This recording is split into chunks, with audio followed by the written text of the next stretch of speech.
Hello friends, आज मोर mini blog आरंभ होची। आम बाड़ी लगी परिवा गचर आम बाड़ी बहुत सारा बीम्स लगी आकु सब तोड़ापी आम माँ पुआ लगी पड़ी देखुना सांग मैंने मो पु केमती खोजी खोजी परिवा गुड़ी को सब तोड़ी दूची। तापर मु पलि आसती मुझे केक खाऊली। मत बाहर केक गुड़ा जमा भी भल लगे। आपण मानू भल लगे नहीं सांग मैंने कमेंट करेंगे। तापर मु खरा बेल भात बसई देती। मो पुआ एठी निज हाथ में मत खुआई दूची। सतरे सांग मैंने गोटे देखी मत बहुत सुकुन लगुच। सी निजे निजे भी खाई दौला।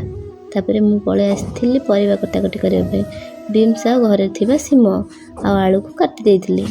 से पिला को देखी ना मो सह केमती परिवा कटाकटी कर दूची। तापर बीम्स आलू को भाजी देती। मसला जोगाड़ कर मसला देके भाजी देती। तापर आम खरा बेला समस्ते खाई देथिलु। फ्रेश परिवा ना बहुत बढ़िया लगुला। यदि आपण मानू मो मिनी ब्लॉग टी भल लगी लाइक एंड शेयर कर देबे। रही।